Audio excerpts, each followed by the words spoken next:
I met a gypsy.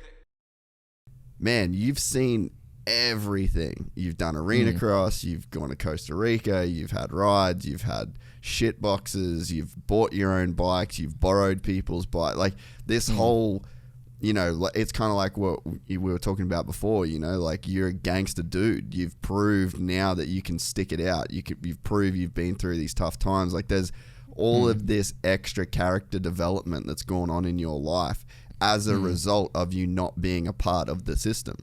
Yeah, I mean, because the system is tough to even get involved in the first place. So, like, when you're not, dude, it's such a knock because, like, I mean, even me, like, obviously I was down in the dumps, and the only reason why it works is because I had good people around me. You know, like kind of what I was saying earlier, that kind of literally just kept me going. But, dude, some of these kids don't have that, and they have all the talent and skill in the world. And I'm just like, it's so hard to say because who knows? Maybe they would go shit the bed too. You know, I have no idea. But for me, looking at it from the perspective I have is a lot different than a lot of guys. I mean, my whole career, I raced against Zach Bell, who kicked my ass every time, no questions asked. I never beat him. He's a great example. Dude, he crushed it. Like, he won everything there was to win. And then he moves up to big bikes, gets a Geico ride, does all the stuff, and he didn't produce like they wanted him to. See you later. You know, like, okay. You know, like, maybe if you guys, like, would have tried to, you know, maybe assess that situation a little better, maybe it would have been different, you know, but it wasn't. And that's just the way it works sometimes. Like, even Matt Bisceglia, you know, same thing. He came through that program and had a few years, didn't really do what they wanted. Yeah, see you later. You know, so it's tough because it doesn't always go that way, but sometimes it does, you know, and that's just what I mean by this sport. You never know who's going to produce at the level you need them to produce. I mean, people just go about it such different ways, and mine's probably on the extreme side of it, but I mean, even a Zach Osborne, like, see you later. He went to MXGP, he had nothing. Yeah. He comes back, he just, you know, he was a fighter, and the dude comes back and wins a lot. And he's a 450 outdoor champ. I never would have thought that coming out of amateurs when Osborne had nothing. He goes to MXGP, and I'm like, we'll never see this dude again. And he comes back, and dude's won like 4 titles. So, I mean, you just never know. It all is in the character of the person, I think, what kind of guy you are, and how you respond to some adversity, because everyone's going to face it. So that's a big part of it too. But yeah, man, that system is really tough. To me personally, I wish you could go through an amateur to where these teams can't sign kids and give them this equipment and do anything with anybody. Like, yeah, you can help them get to the race and do whatever. I think that's a huge part of it. But as far as equipment and a level playing field, I think that shouldn't be until after your B year. Because most of these kids are so young now when they're racing the intermediate class. It's like, dude, like, give them that year, make everything as equal as you can get it.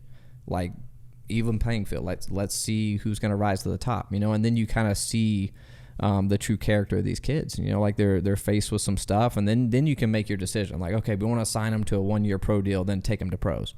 Like, to me, that's realistic, because then you can see them. Like, the kid's a little older, they get it, you know, but they're probably 15, 16, 17, whatever. Then I feel like you can really assess them. But, dude, when they're 12, like, you can't tell me you really know what a kid's going to be like when they're like 12 or 13. Yeah. You just don't. Like, I mean, they're still boys. So that's where I think it gets a little flawed, you know, when they do it that young. But for me, if you could do it that way, that's seems like the most realistic, best way to do it, but it's just not done that way, unfortunately. But who knows? Maybe that'll change in the future. But for now, yeah, the system is it's a system. That's for sure. It's different. Yeah. And so what do you think about, I personally, so there's been a couple things that I've spoken about recently in terms of the sport. So I think that the Cameron McAdoo crash at Atlanta 1 kind of, to me, I was like, okay, bing, there's some red flags here. One was the fact that you can crash and be the cause of a red flag and then restart the race. Like, not to take away, the ride that we saw from McAdoo was one of the most, like, dope, heroic things I've ever seen in motocross. I was like, holy fuck, bro, you just cemented G status in one night for the rest of your career. So on, like, that hand, I'm like, that's so dope. On the next hand, I'm like, you probably shouldn't have been allowed to ride, bro. You were knocked out. Like, when your body goes limp the way that he did, you're out. And then it's like, so there's probably an issue there. And then there's probably an issue with the fact that you caused a red flag, restarted the race, have the ability, like the points, you know. In theory, you could go out, crash with 2 whoops to go, lay on the track underneath your bike, like cause a restart, and then hobble away and, you know, like hobble your way to the start line, get the whole shot, win the. So there's some like kind of weird shit going on there. Yeah, but I think it sort of speaks like just that. Oh, sorry, go ahead. No, go ahead. Finish what you had to say. I think it speaks to like a few kind of holes in the system. It's like, it sort of shows the pressure, like it's a 7 race series for the lights class. So it's like you just literally can't drop a race. Like McAdoo could have had a lot of shit busted and he still would have had to go out and do that race to keep his championship alive. Respect, again, not taken away from him. But it's like, damn, if a dude's hit his head like that, and then we kind of saw the results of it like a couple weeks later, like he wasn't right. Like there was a lot of crashes that went down after that.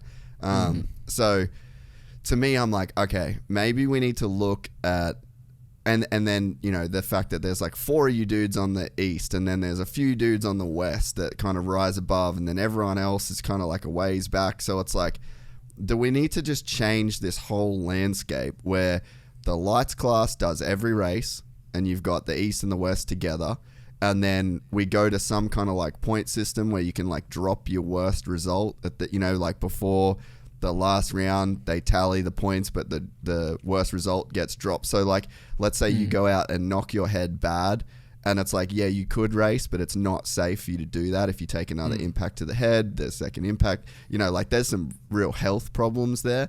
So it's like, we do the drop a race thing. We take away that where it's like, okay, you're fucked though now because you can't DNF, you can't have a bike, you can't have another crash. Like this is your only mulligan, but you're safe. You can sit this night out, you can rest, you can do the proper protocols, and the pressure's not there for the team, for the series, for all that sort of stuff. And then you've got, that would only work if the East and West ran the whole series together. And then it's like, then you've got that class there, because the lights class isn't a development class anymore. Like you guys are full blown, like as legit as anybody that's on the track. And then maybe do we run, instead of the lights class being East-West, do we run like a development class where, you know, you have to, it's like 16 to 18. And then you're in that development class. It's like you only run half the coast, it's shorter mains. And then like, you know, you kind of mess with the night program. So it's like pretty much just racing. Like the qualies are done, or you don't see, you know what I mean? Like I just feel like there's room now to like, let's mess with this a bit so that it's like, A, it's safer.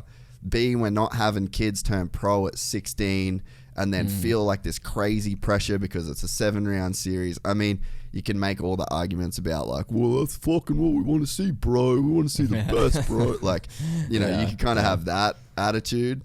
Or it's like, you could think about it as like, man, we could take some big pressure off the amateurs. We could make it a lot safer if you do have one of those nights where you hit your head. So I don't know. I just feel like, and as a guy now that's like raced for so long, raced so many places, had the I guess the backstory to get to this point, it's like I'd be interested for your perspective on those kind of ideas to make things better.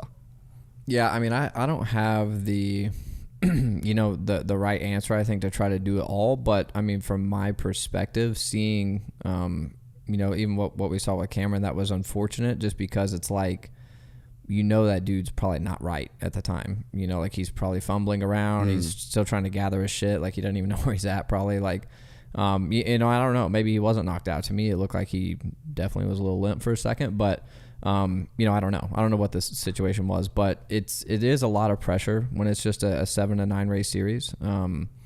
That's what makes it tough. You can't have those drops. Like for a guy like me, I don't want that. You know, like I had 9 solid races. That's why I won the title.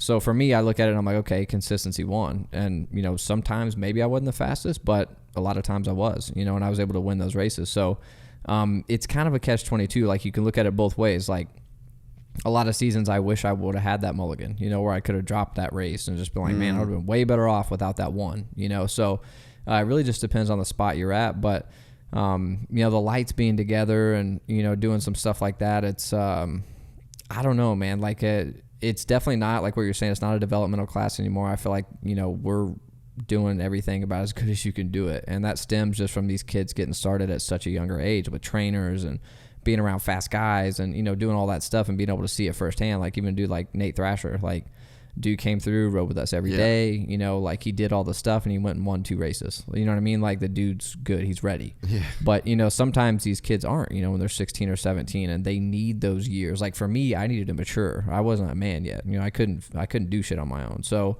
I needed those extra years. And that's why the Arena Cross and the Costa Rica were so crucial for me at the time, because I needed that. Some kids don't. It just depends on the kid. But that's where I think that system, it definitely could be changed. I don't know what the right answer is. Like, I don't know if doing 17 rounds, lights, East and West together is the move. Like, I don't know. Maybe that would be sick, and maybe it would work really, really well. I don't know until, we try it. But, there's a lot of things that could be different. But for now, it's just the way Supercross works. It's the way it's been since the fucking 70s. It's the same thing. So I'm sure in the future it'll start to progress, just like anything else. Like the young kids come in, new ideas, new management, new kind of everything, and that takes you a certain direction. But man, it's been the same people in the same positions for so long, as far as who runs Supercross, who makes the decisions, who does all the stuff, that it's not going to change, until that does. So I'm not even saying it needs to. I don't know. Maybe it would be better, if we ran everything together. But, kind of going back to the health thing too, like the head is scary. That's the one thing I feel like that is very, not really shown enough in our sport, is like, dude, like, you hit your head, it sucks. I mean, you hear about all these football players that do nothing but just mash their heads all the time, and they're suffering from whatever that brain disease is. I can't even remember, but CTE. All these dudes are suffering from that. Once they retire, it's messing with their emotions, or they can't even function as humans anymore. And dude, that's scary. And us, like we wear crash helmets. It's like Formula One drivers. Any of these dudes that you put on a crash helmet to do your job, like it's scary. And that risk of hitting your head is something else. Like you hit your head, you only get one of those. You can't really replace it. You break your arm, it'll heal. Like that shit'll grow back together. Take off, you're good to go. So. That I think definitely needs to be a little more strict, and there needs to be a little more understanding, a little more knowledge about that. But as far as the series go, man, I'm not real sure. I don't know what that magic thing is to make it and to take it to another level, to draw in more sponsors and, maybe be just a bigger sport in general, because that's all I want to see. I want to see the sport progress. I want to try to lead it if I can, and get it to a point where it's like that. But I don't know what that magic thing is. Maybe that would be it, but I think it'd be kind of cool. I mean, especially now that kids are getting started so young. Like you got to do like a Hayden Deegan.